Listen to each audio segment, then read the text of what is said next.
2023년 5월 3일 오늘의 말씀 시작하겠습니다. 오늘 나눌 말씀은 학개서 2장 1절에서 9절 말씀입니다. 일곱째 달 곧 그 달 21일에 여호와의 말씀이 선지자 학개에게 임하니라. 이르시되 너는 스알디엘의 아들 유다 총독 스룹바벨과 여호사닥의 아들 대제사장 여호수아와 남은 백성에게 말하여 이르라. 너희 가운데에 남아있는 자 중에서 이 성전의 이전 영광을 본 자가 누구냐? 이제 이것이 너희에게 어떻게 보이느냐? 이것이 너희 눈에 보잘것없지 아니하냐? 그러나 여호와가 이르노라. 스룹바벨아 스스로 굳세게 할지어다. 여호사닥의 아들 대제사장 여호수아야 스스로 굳세게 할지어다. 여호와의 말이니라. 이 땅 모든 백성아 스스로 굳세게 하여 일할지어다. 내가 너희와 함께 하노라. 만군의 여호와의 말이니라. 너희가 애굽에서 나올 때에 내가 너희와 언약한 말과 나의 영이 계속하여 너희 가운데에 머물러 있나니 너희는 두려워하지 말지어다.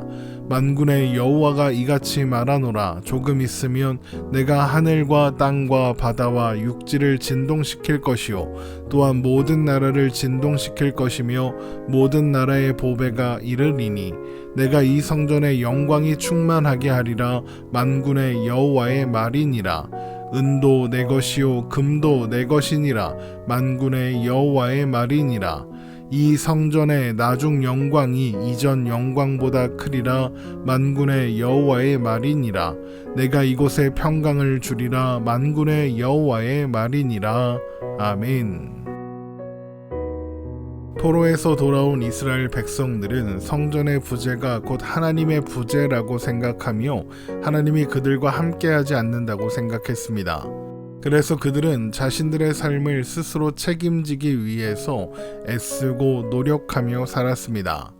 그런데 그들이 돌아온 땅 가나안이 어떤 땅입니까? 하나님이 돌보아 주시는 땅이며 하나님 안에서만 온전한 안식과 풍성한 열매를 누릴 수 있는 땅입니다. 그래서 하나님 없는 열심과 노력으로 살아가는 백성들은 제대로 된 열매를 얻을 수가 없었습니다. 그래서 하나님은 그들이 성전을 지을 수 있는 대내외적인 상황이 준비되었을 때 성전을 지으라고 명령하십니다. 하나님께서 성전을 지으라고 하시는 이유가 무엇이라고 했습니까? 하나님께 성전이 필요하기 때문이겠습니까? 당연히 아니죠. 하나님은 성전에 계시는 분이 아니라 그분의 백성들과 함께 계시는 분입니다. 하나님을 인간이 만든 일개의 건물에 담을 수는 없는 일입니다. 하나님께서 성전을 지으라 하시는 것은 백성들을 위해서입니다. 성전을 짓고 성전을 바라보며 하나님을 생각해라. 하나님이 너희와 함께 계신다는 사실을 잊지 말고 기억해라. 바로 이것을 말씀하시기 위해서입니다. 그래서 성전 건축을 명하실 때에 내가 너희와 함께 하노라 라고 말씀하심으로써 하나님이 그들과 함께 계신다는 사실을 여러 번 확증해 주시고 확인시켜 주시는 겁니다.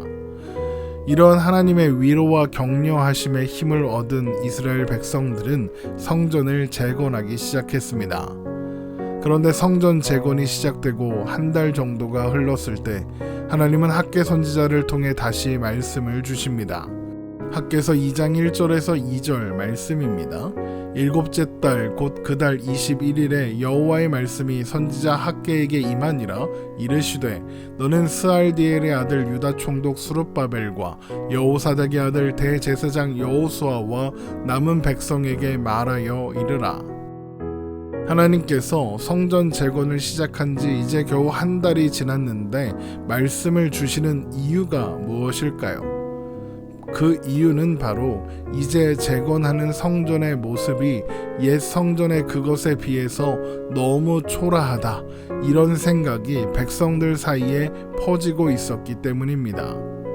솔로몬이 지었던 처음 성전은 10만 명이 넘는 사람들이 동원되어서 레바논에서부터 운반해온 백향목과 잣나무 제목들 같은 최고급 재료들로 7년에 걸쳐 지었습니다.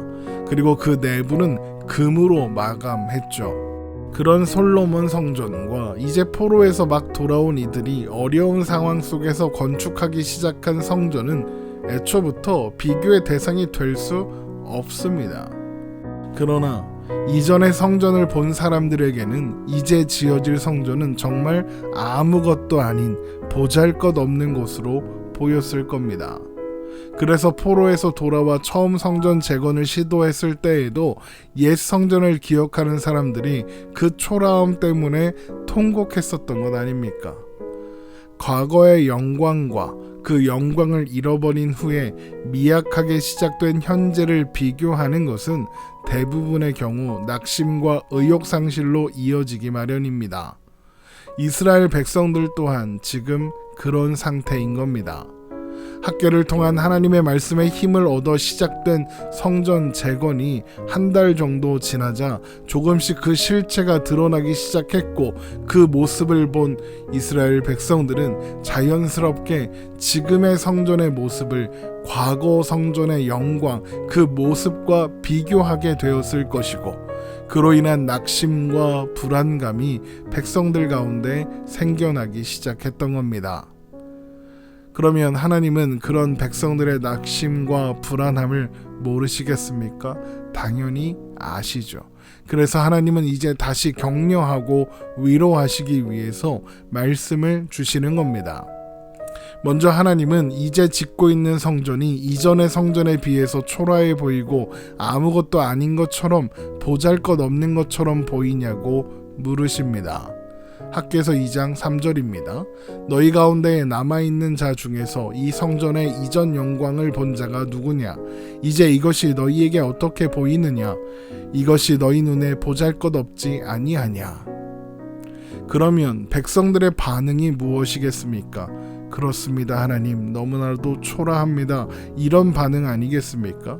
그러나 하나님은 그렇지 않다고 마음을 굳세게 하라고 처진 어깨를 펴고 일어나 움직이라고 말씀하십니다. 학개서 2장 4절입니다. 그러나 여호와가 이르노라, 스룹바벨아 스스로 굳세게 할지어다. 여호사닥의 아들 대제사장 여호수아야 스스로 굳세게 할지어다. 여호와의 말이니라. 이 땅 모든 백성아 스스로 굳세게 하여 일할지어다. 내가 너희와 함께 하노라. 만군의 여호와의 말이니라. 그러면 왜 하나님은 그렇지 않다고 하시는 걸까요? 그 이유는 성전의 본질이 외형에 있지 않기 때문입니다. 성전의 본질은 하나님께서 거기 그 이름을 두셨다는 것에 있습니다. 열왕기상 9장 3절입니다. 여호와께서 그에게 이르시되 내 기도와 내가 내 앞에서 간구한 바를 내가 들었은즉 나는 내가 건축한 이 성전을 거룩하게 구별하여 내 이름을 영원히 그곳에 두며 내 눈길과 내 마음이 항상 거기에 있으리니. 성전은 하나님께서 거기 그 이름을 두시고 의미를 부여하실 때에 비로소 성전이 될 수 있습니다. 만일 하나님께서 성전을 성전되게 하지 않으신다면 아무리 화려하고 대단한 위용을 자랑하는 건물이라 해도 결코 성전이 될 수 없습니다. 그래서 하나님은 정말로 보아야 하는 것은 겉으로 드러난 외형이 아니라 그 안에 담고 있는 본질이라고 말씀하시는 겁니다. 학개서 2장 5절 말씀입니다. 너희가 애굽에서 나올 때에 내가 너희와 언약한 말과 나의 영이 계속하여 너희 가운데에 머물러 있나니 너희는 두려워하지 말지어다. 하나님께서 말씀하시는 것이 무엇입니까? 내가 너희와 언약한 말과 나의 영이 계속하여 너희 가운데 머물러 있다는 것입니다. 하나님이 함께 계신다. 이것을 알게 하는 것이 성전을 지으라고 하신 이유 아니었습니까? 그래서 산에 가서 나무를 해다가 판벽직처럼 지어도 된다 그러셨던 겁니다. 외형이 아니라 하나님께서 그들과 함께 계신다는 그 사실이 중요하니까요. 그래서 하나님의 말씀은 이렇게 이어집니다. 학개서 2장 6절에서 8절입니다. 만군의 여호와가 이같이 말하노라. 조금 있으면 내가 하늘과 땅과 바다와 육지를 진동시킬 것이요 또한 모든 나라를 진동시킬 것이며 모든 나라의 보배가 이르리니 내가 이 성전의 영광이 충만하게 하리라. 만군의 여호와의 말이니라. 은도 내 것이요 금도 내 것이니라. 만군의 여호와의 말이니라. 하늘과 땅과 바다와 육지가 진동하고 모든 나라가 진동하며 모든 나라의 보배가 이르게 되는 이런 일들은 하나님께서 임재하실 때에 일어나는 일들입니다. 대표적인 사건이 출애굽한 이스라엘 백성들에게 하나님께서 시내산에서 임재하셨을 때 드러난 현상들입니다. 출애굽기 19장 16절에서 19절 말씀입니다. 셋째 날 아침에 우레와 번개와 빽빽한 구름이 산 위에 있고 나팔 소리가 매우 크게 들리니 진중에 있는 모든 백성이 다 떨더라. 모세가 하나님을 맞으려고 백성을 거느리고 진에서 나오매 그들이 산기슭에 서 있는데 시내산에서 연기가 자욱하니 여호와께서 불 가운데서 거기 강림하심이라. 그 연기가 온기 가마 연기같이 떠오르고 온 산이 크게 진동하며 나팔 소리가 점점 커질 때에 모세가 말한즉 하나님이 음성으로 대답하시더라. 그러면 하나님께서 하나님이 임재하실 때 일어나는 이런 현상들을 말씀하시는 이유가 무엇이겠습니까?